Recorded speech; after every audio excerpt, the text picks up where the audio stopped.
biggest mistakes done by most exam aspirants during preparation. कुछ ऐसी गलतियां होती है जो ज्यादातर एस्पिरेंट्स अपनी तैयारी के दौरान करते हैं। अगर आप इन गलतियों पर काम करेंगे तो बहुत अच्छे चांसेस है कि आप अपना एम वो पा जाएंगे। कौन कौन सी मिस्टेक्स होती हैं और किस तरह से आपको उनको टैकल करना है, इस वीडियो में मैं आपसे डिस्कस करूंगा। और जब ये वीडियो कंप्लीट होगा तो आपको एक बहुत अच्छा आइडिया हो जाएगा कि किस तरह से आप मिस्टेक्स करते हैं कई, और ये अनकॉन्शियस होती है। ऐसा नहीं है कि आपको पता है, आपको पता नहीं है, आपसे हो भी रही है मिस्टेक और आपको पता ही नहीं है कि कैसे मिस्टेक हो रही है। तो देखिएगा इस वीडियो को। और अगर होता है, ज़्यादातर एस्पिरेंट्स के साथ होता है, बहुत टाइम से प्रेपरेशन कर रहे हैं, बहुत टाइम से प्रेपरेशन कर रहे हैं, लेकिन चीज़ नहीं जा रही है ठीक, बहुत अच्छी नहीं हो रही है। तो इस वीडियो को पूरा देखिए, क्या पता आपकी मिस्टेक यहाँ डिस्कस की गई हो और सॉल्यूशन भी उसके साथ ही मिलेगा।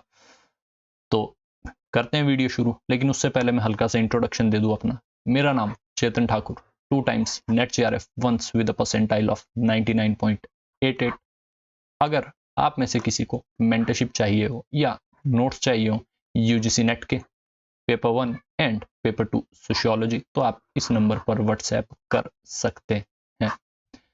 तो स्टार्ट करते हैं अपने वीडियो को। तो इस वीडियो में मैं आपसे लगभग 6 से 7 मिस्टेक्स डिस्कस करूंगा, और यही होती है, मोस्ट ऑफ द मिस्टेक्स यही है। 6 से 7 मिस्टेक्स मैं आपसे डिस्कस करूंगा और इन 6-7 मिस्टेक्स में ज़्यादातर कवर आपका हो जाएगा कि क्या क्या गलतियां हैं, क्या क्या नहीं है। तो मिस्टेक नंबर 1 पहली है, not looking the syllabus and PYQs।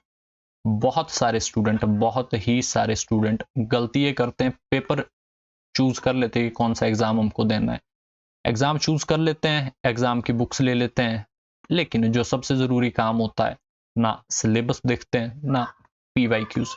Syllabus क्यों जरूरी है? सिलेबस इसलिए जरूरी है, सिलेबस एक मैप है, सिलेबस एक मैप की तरह काम करता है, एक गाइडेंस प्रोवाइड करता है आपको, आपको लिमिट कर देता है, वो एक बाउंड्री के अंदर लिमिट कर देता है सिलेबस आपको, कि ज्यादा से ज्यादा यहाँ से इस डायरेक्शन में पढ़ना, यहाँ से इस डायरेक्शन में पढ़ना, यहाँ से इस डायरेक्शन में पढ़ना, यहाँ से आगे जाने की जरूरत नहीं है। अगर आप यहाँ से आगे गए तो वो आपके एग्जाम में काम नहीं आएगा। एक लिमिट कर देता है सिलेबस, आपको लिमिटेशन में डाल देता है, बाउंड्री फिक्स कर देता है आपकी। लेकिन मोस्ट ऑफ द स्टूडेंट्स वो सिलेबस पढ़ते ही नहीं है, बिल्कुल भी नहीं पढ़ते, और वो फिर उन्हें पे करना पड़ता है। वो रैंडमली कुछ भी उठा के पढ़ने लग जाते हैं, रैंडम चीजें पढ़ने लग जाते हैं, बिल्कुल रैंडम, XYZ हर कुछ पढ़ने लग जाएंगे, किताब ले लेंगे मार्केट से और पढ़ने लग जाएंगे, सिलेबस कभी नहीं देखेंगे। ये बहुत बड़ी गलती है। दूसरा, PYQs आपको हेल्प करता है अच्छी प्रिडिक्शन करने में, आपका पेपर प्रिडिक्ट करने में PYQ बहुत ज्यादा हेल्प करता है। तो जब भी आप किसी एग्जाम को देखते हैं तो शुरुआत होनी चाहिए उसके सिलेबस से और उसके PYQ से। दूसरी मिस्टेक्स जो ज्यादातर एस्पिरेंट करते हैं, वो करते हैं कि डायरेक्टली बुक्स पे जंप कर लेते हैं, बिल्कुल डायरेक्टली जंप कर लेंगे बुक पे। कोई एग्जाम सुना कि किसी एग्जाम की नोटिफिकेशन आने वाली है, पहला काम करते कि मार्केट जाएंगे, बुक सेलर से पूछेंगे कि ऐसा XYZ एग्जाम है और मुझे इसकी कोई किताब दे दीजिए। आपको समझना पड़ेगा, जो वहां पर वो बुक सेलर बैठा हुआ है, वो बुक्स वो सेल करता है, उनको बेचता है, पढ़ाना उसका काम नहीं है। बुक सेलर का काम आपको बुक देना है, पढ़ाना नहीं है। और मोस्ट ऑफ द टाइम उन्हें पता भी नहीं होता है कि कौन सी बुक अच्छी है, कौन सी बुक खराब है, कौन सी एस्पिरेंट के लिए ठीक होगी, नहीं होता है पता, इस चीज का बहुत ज्यादा पता नहीं होता है। तो ये गलती कभी ना करें आप कि मार्केट गए, कोई एग्जाम देखा, हाँ एक एग्जाम की भर्ती आने वाली है, XYZ एग्जाम की भर्ती आने वाली है, मार्केट चले गए, मार्केट में बुक सेलर से बोला यार ये एग्जाम आ रहा है, मेरा नेट का पेपर आ रहा है, कोई किताब दे दो। गलती, बहुत बड़ी गलती। डायरेक्टली जंप नहीं करना किताब को, पहले पेपर को थोड़ा एनालाइज कर लो, पेपर देख लो, सिलेबस देख लो, थोड़ा नेट में सर्च कर लो, यूट्यूब गूगल देख लो, उसके बाद देख लो कि भाई मुझे कौन कौन सी बुक्स चाहिए, और फिर वो किताबें ही लो। रैंडमली कुछ भी लेने मत लग जाना कि रैंडमली कुछ भी कोई भी किताब ले ली मार्केट से, बाद में पता चला कि वो किताब किसी और डायरेक्शन में ले जा रही है, तो ये दूसरी गलती है। डायरेक्टली किताबें खरीदने मत लग जाना। अभी रिसेंटली मेरा एक स्टूडेंट है, एक एचपी पुलिस की तैयारी कर रहा है, तो जब मैंने उससे पूछा कि तैयारियों में क्या पढ़ रहा है, उसका बिल्कुल प्लेन जवाब था एचपीजी के। एचपीजी के जब आप सिलेबस में देखेंगे ना, ये 10 to 15% पे क्लोज होता है, लगभग 10 से 15% से ज्यादा आपको नहीं मिलेगा देखने को एचपीजी के उस पेपर में। लेकिन उसने एक ही किताब ली है मार्केट से, और वो एचपीजी के की। एचपीजी के इस तरह से पढ़ रहा है, इस तरह से पढ़ रहा है कि पूरा पेपर ही एचपीजी का है। एचपीजी के अलावा कोई और चीज नहीं है। इंग्लिश नहीं है उसके पेपर में, हिंदी नहीं है, जैसे उसके पेपर में मैथ नहीं है, उसके पेपर में रीजनिंग नहीं है, उसके पेपर में कुछ नहीं, इनमें से एक चीज नहीं पढ़ रहा है वो। इंग्लिश, हिंदी, रीजनिंग, मैथ, इनमें से कुछ नहीं पढ़ रहा। उसका पूरा ध्यान कहाँ है? सिर्फ एचपीजी में। जीके में भी नहीं बोल रहा हूं मैं, सिर्फ एचपीजी के। तो ये वो भेड़ चाल होती है कि आप एक तरफ को स्विच कर लेते हो, एक चीज आपको ज्यादा इंपॉर्टेंट लगने लगती है, जबकि कई सारी चीजें इंपॉर्टेंट है। उसको पढ़ना इंग्लिश भी था, उसको पढ़नी हिंदी भी थी, उसको पढ़ना मैथ भी था, उसको पढ़ना रीजनिंग भी था, लेकिन और उसको बाकी जीके भी पढ़ना था, नेशनल और इंटरनेशनल जीके भी, लेकिन वो चिपक के रहा है सिर्फ एचपीजीके के साथ। तो ये बहुत बड़ी गलती होती है देखना, और ये गलती तभी होती है जब आप सिलेबस नहीं देखते हो। और इस चीज का ध्यान रखिएगा कि डायरेक्टली बुक्स खरीदने मत लग जाना है कि मार्केट गए, बुक सेलर को बोला कोई किताब दे दो इस एग्जाम की, और पढ़ने लग गए। उसको वैसा नहीं होता है। बुक्स स्टार्ट करने से पहले अच्छी रिसर्च कर लेना कि कौन सी किताब पढ़नी है, कौन सी किताब लेनी है। सिर्फ किताब लेना जरूरी नहीं होता, वो आपको पढ़नी है, वो आपको याद करनी है। अगर गलत किताब आपके हाथ में आ गई तो उसको याद करते करते आप अपना टाइम भी वेस्ट करेंगे, अपनी एनर्जी भी वेस्ट करेंगे। जो तो रिसोर्स आपने वेस्ट किया, अपना पैसा वेस्ट किया, वो तो अलग ही बोल है। तो इस चीज का भी ध्यान रखें आप। तीसरी गलती ये होती है कि चलिए किताब ले ली, मान लिया कि आपने सही किताब ले ली और आप उस किताब को पढ़ रहे हो, एक बुक के आपके पास जिसमें मान लो 500 पेजेस, 500 पेजेस है।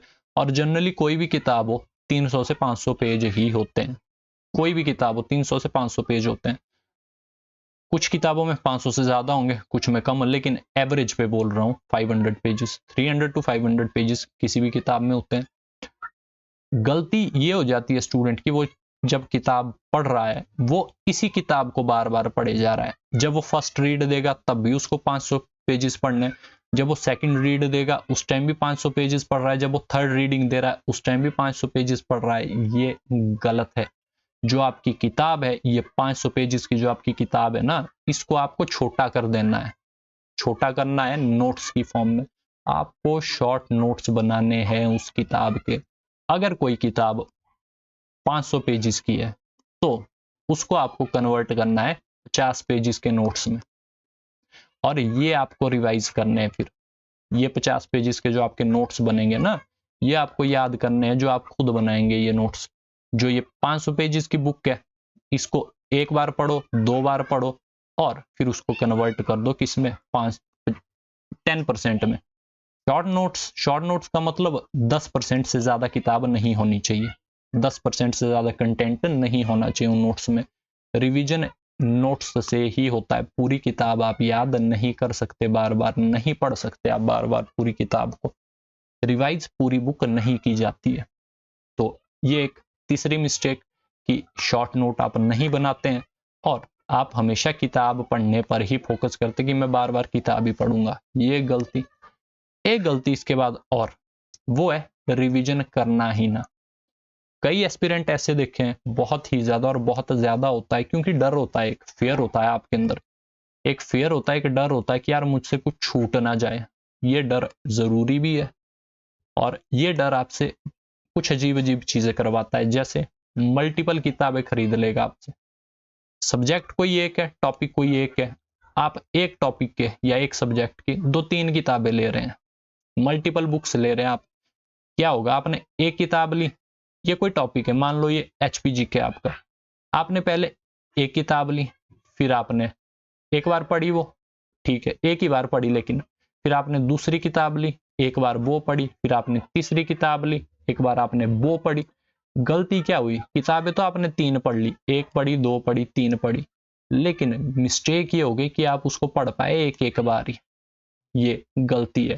आप मल्टीपल बुक्स ले लेते हो और उनका रिवीजन एक बार करते हो, ऐसा नहीं करना है आपको। इससे अच्छी स्ट्रेटजी ये है कि बुक एक लो, किताब एक ही लो, उसको रिवाइज मल्टीपल टाइम करो, बुक एक ही रखो और उसका रिवीजन आपको मल्टीपल टाइम करना है।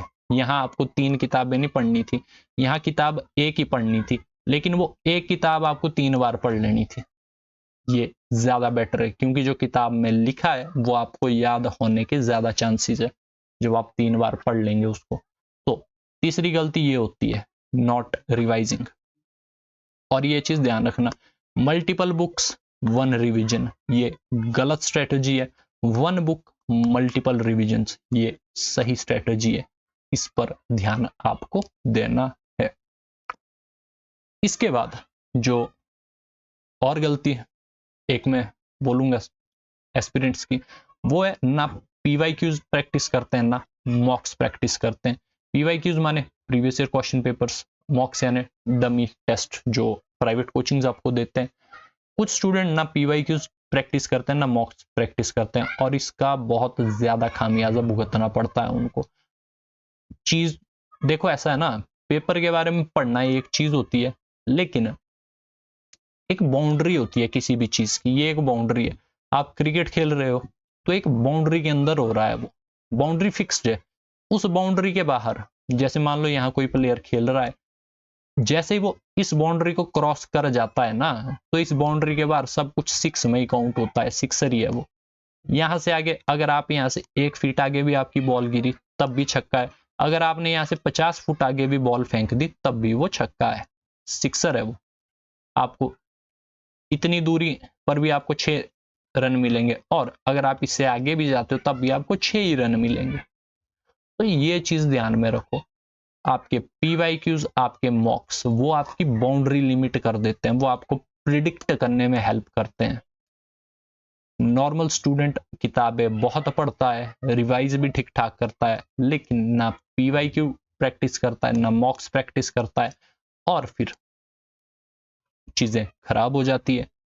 आपको एप्लीकेशन सीखना होता है, जो आपने कंसेप्ट्स पढ़े उसको अप्लाई कैसे करना है वो सीखना होता है आपको, और वो आपको सिखाते हैं आपके पीवाईक्यूज और मॉक्स। तो बहुत जरूरी है, जितना जरूरी पेपर में पीवाईक्यू प्रैक्टिस है ना, उतना शायद ही कोई चीज हो। सबसे इंपॉर्टेंट चीज होती है पीवाईक्यू और मॉक्स, आज के टाइम में तो बहुत ही ज्यादा जरूरी है। इसके बाद एक गलती स्टूडेंट जो करते हैं, वो करते हैं अपने नोट्स को अपग्रेड नहीं करते हैं। मैंने पहले बोला कि एक बुक पढ़ो, एक ही बुक पे स्टिक करो, और उसको मल्टीपल टाइम पढ़ो, और उसको मल्टीपल टाइम पढ़ो, स्ट्रेटजी यही होनी चाहिए। लेकिन जो इस एक बुक से आपने जो नोट्स बनाए हैं, जो आपने नोट्स बनाए हैं ना, ये आपका कोर है, ये आपके कोर नोट्स हैं। आपकी स्टडी इन्हीं के इर्द गिर्द होगी, इन कोर के इर्द गिर्द होगी, लेकिन आपको ये जो आपके नोट्स है वो आपने अपडेट करने हैं। कैसे अपडेट करने हैं आपने, छोटी सी जगह छोड़ के रखना, नोट्स बनाते टाइम हल्का सा मार्जिन छोड़ के रखना। जब भी आप यूट्यूब पर या गूगल पर आपने कोई चीज देख ली अपने नोट्स से रिलेटेड, अपने सिलेबस से रिलेटेड, उसको अपने नोट्स में साथ में अटैच कर दो, ठीक है। और वो छोटा सा बनता है, बहुत छोटा सा बनता है, मुश्किल से 10% एडिशन होगी जोर लगाकर, 90% आपका यही नोट्स काम कर देंगे, और इन नोट्स में आपको 10% चीजें और ऐड करनी पड़ेगी। तो एडिशन करना है अपनी, वो जो एक किताब आपने पढ़ी है ना, उसी के नोट्स में आपको एडिशन करना है एक्स्ट्रा, और इस तरह से आप अपग्रेड करेंगे अपने नोट्स को। ये ध्यान रखना, किताब एक ही पढ़नी है आपको, एक किताब का आपको उस किताब को नोट्स में कन्वर्ट करना है, और जो नोट्स आपने बनाए हैं वो 90% ऑफ 80 to 90% काम वो आपका कर देंगे। लेकिन 10 से 20% आपको अपग्रेड उनमें और करना पड़ेगा और एडिशन करना पड़ेगा उनमें। कैसे करेंगे आप, वो मैंने आपको बता दिया है। इसके बाद जो सबसे बड़ी गलती है, सबसे बिल्कुल टॉप नॉच गलती है, वो है कोई गाइड या मेंटर ना होना। बहुत जरूरी है एक गाइड का होना, बहुत जरूरी है किसी मेंटर का होना। एक अच्छा गाइड, एक अच्छा मेंटर, एक अच्छा गुरु आपको बहुत कुछ समझा सकता है, बहुत ही बहुत ज्यादा जरूरी है। अगर अच्छा गाइड है आपके पास, अच्छा मेंटर है आपके पास, तो एग्जाम क्रैक करना सिर्फ एग्जाम की बात नहीं है, पूरी लाइफ की बात है। अगर गाइड अच्छा है तो आप बहुत अच्छे से अपने गोल को अचीव कर लेंगे। अगर गाइडेंस नहीं है आपके पास, अचीव फिर भी कर सकते हो, लेकिन उसमें एनर्जी आपकी बहुत लगती है, रिसोर्सिस बहुत लगते हैं, टाइम बहुत लगता है।